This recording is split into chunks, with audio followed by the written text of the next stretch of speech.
sosok yang ada di belakang tadi itu tiba-tiba bernyanyi, guys. Ya, kalau di Jawa itu biasanya kan hantu-hantunya suka nyindan ya. Nah, beda lagi dengan hantu yang sosok yang ada di belakang Niko. Dia ini malah ngarungut, guys ya. Jadi musik Kalimantan Tengah itu ada karungut ya. Jadi karungut yang dinyanyikan hantu ini tuh lagu karungut yang biasa dinyanyikan oleh orang tua di sana untuk menidurkan anak-anaknya. Yang sebenarnya lagu ini enak didengar karena sosok tersebut yang menyanyikannya malah tambah horor, guys. Bayangin aja dia tiba-tiba ngendayu, ngerungut ya di belakangnya si Niko. Cukup lama ya Niko mengalami hal tersebut ya. Lalu tiba-tiba aja itu pas sosoknya itu lagi bernyanyi kan, si Niko ini terus berusaha untuk berdoa ya sambil dia gas motornya itu. Tiba-tiba sosok ini berhenti bernyanyi. Saat berhenti bernyanyi, tiba-tiba motornya Niko ini langsung aja tuh kemaju. Bayangin aja digas, ditahan, terus tiba-tiba dilepasin, langsung maju aja motornya ya.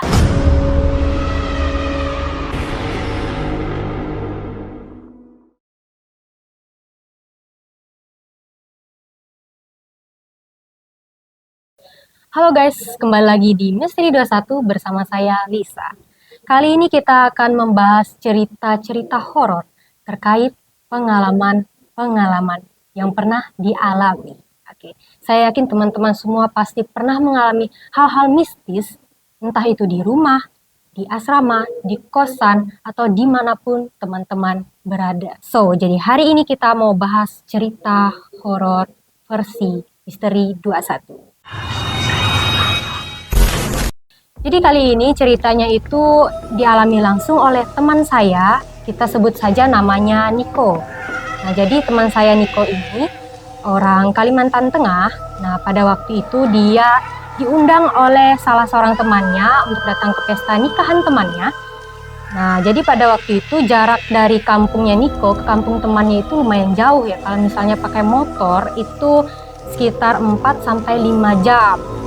Nah, jadi si Niko ini kan nggak mungkin nolak dong undangan dari temannya, ya walaupun jauh dia harus datang, namanya juga bestian ya. Jadi pada waktu itu Niko pergi jam 8 pagi.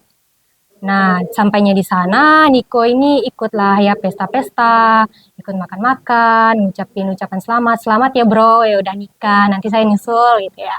Jadi Niko ini rencananya pulang itu nggak terlalu malam, biar nanti nyampe rumah itu nggak harus sampai tengah malam guys, karena memang di jalannya itu sepi. Jadi pada saat itu Niko berencana pulang sore sekitar jam 3 atau jam 4 sore. Nah, pada saat Niko pamitan ke temannya, tetangga-tetangga yang ada di kampung tersebut itu mengajak Niko untuk main dulu ke rumah.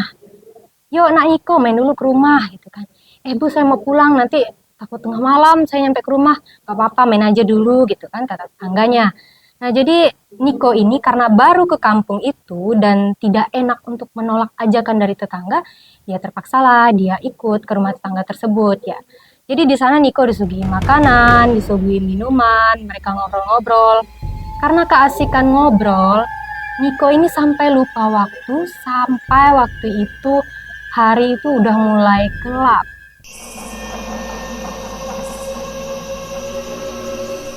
Pada saat itu Niko pamit, itu sekitar jam 6:30. Jadi jam 6:30 itu Niko pergi dari kampung, kita sebut aja kampung B, ke kampungnya, ya, ke kampungnya si Niko. Pada waktu itu Niko ini posisinya pulang sendiri, pakai motor ya. Nah, di sepanjang jalan itu awalnya Niko biasa saja, tidak ada gangguan, motornya nggak macet ya. Jalannya bagus karena waktu itu memang tidak hujan. Nah, jadi saya ceritakan sedikit bagaimana suasana perjalanan yang ada di sana ya. Jadi jalanannya itu bukan jalanan beraspal, melainkan tanah kuning yang sudah ditimbun pakai batu kerikil supaya kalau hujan untuk mengantisipasi tidak licin jalannya. Nah, jadi di tepi-tepi jalanannya itu penuh dengan hutan dan pepohonan ya. Tidak ada pemukiman warga sama sekali. Jadi sepanjang jalan itu hanya ada pepohonan ya, kosong sekali ya, lenggang sekali suasananya. Dan di situ hanya ada suara motornya si Niko. Nah, ada motor yang lalu lalang itu cuma 1 atau 2 motor saja, tidak ramai seperti jalanan biasanya. Nah, pada saat Niko sudah sampai di persimpangan ya. Pada saat itu waktu hampir masuk ke persimpangan ke kampungnya Niko. Jadi kampungnya Niko ini anggap aja kampung A ya, kampung A. Terus dari arah Niko datang dan ada lagi belokan ke kampung lain. Nah sebelum Niko masuk ke persimpangan itu, tiba-tiba saja di situ Niko merasakan hawa yang sangat dingin.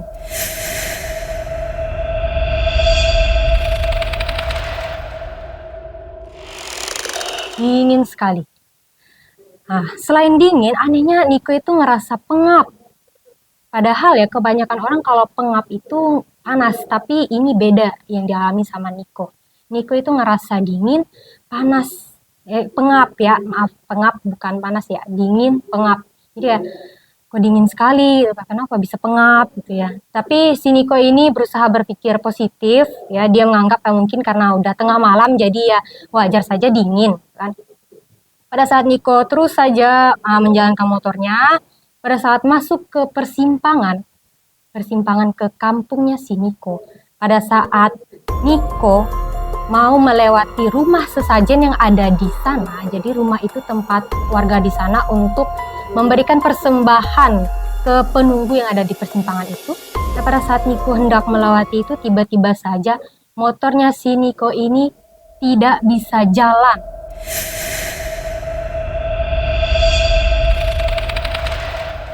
Tiba-tiba berhenti gitu aja. Bayangkan tengah malam di jalanan yang sepi, motornya tiba-tiba nggak bisa jalan. Motornya itu bukan macet ya, motornya itu nggak macet, tapi bisa digas, cuma nggak jalan.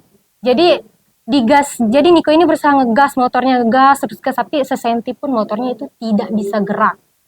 Saat Niko ini berusaha menjalankan motornya, tiba-tiba saja ada sosok perempuan berbaju hitam di bawah lampu jalan. Rambutnya itu panjang semata kaki, berdiri di sebelah rumah sesajen tersebut.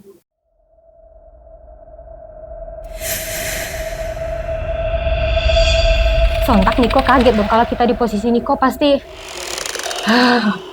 gitulah ya.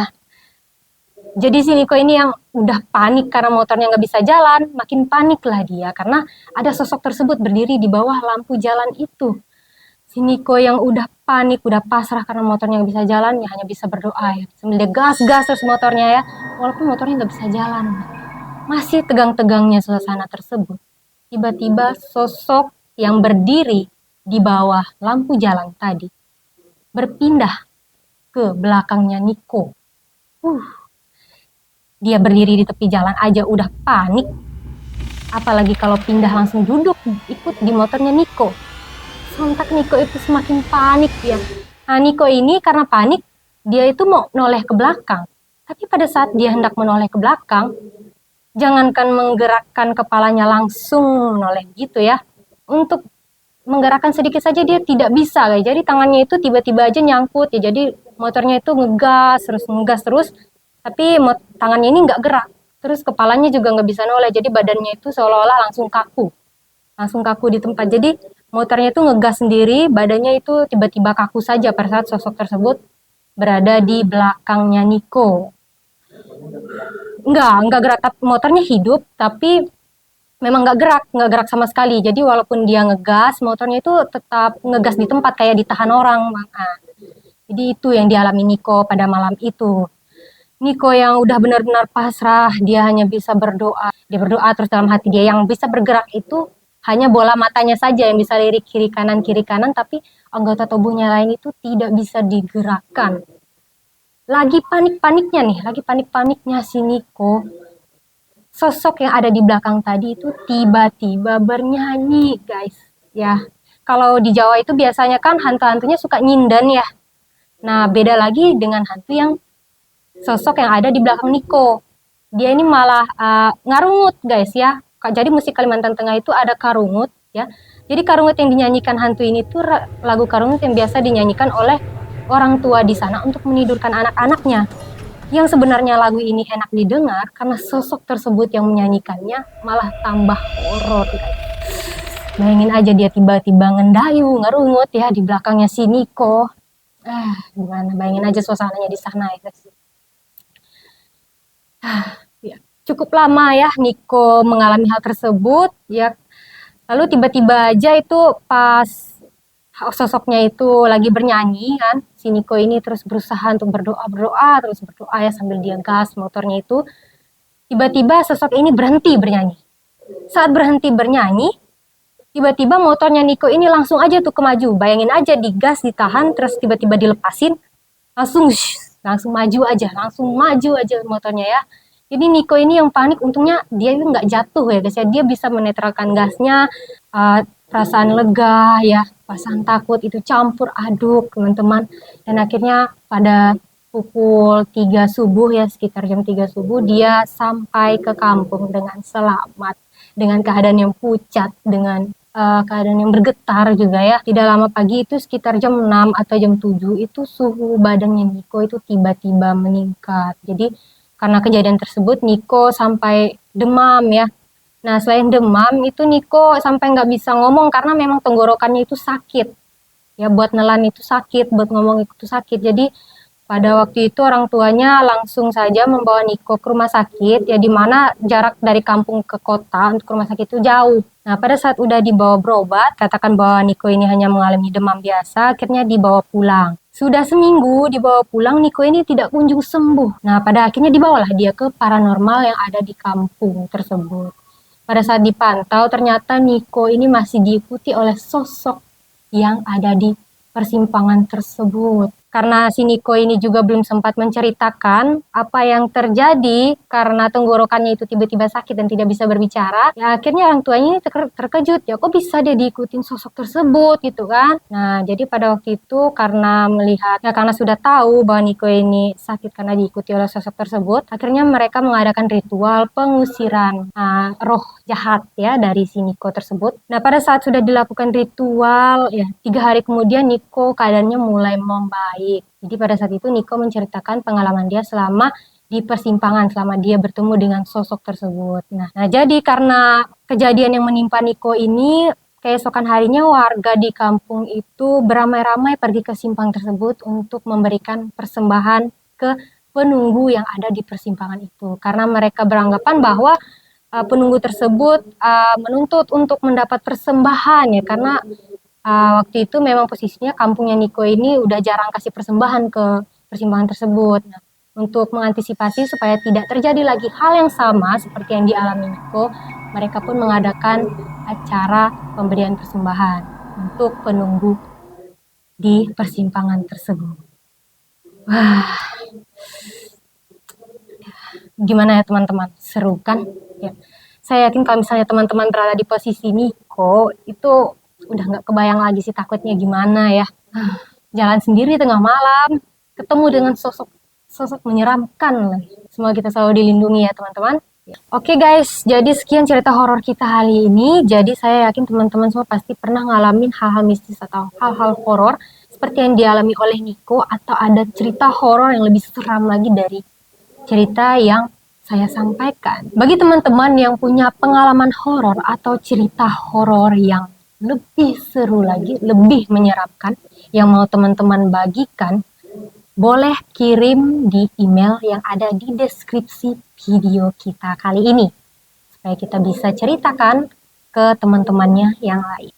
Oke, sekian cerita kali ini teman-teman. Jangan lupa subscribe supaya teman-teman tidak ketinggalan konten-konten horor menarik lainnya yang ada di Misteri 21. Bye-bye!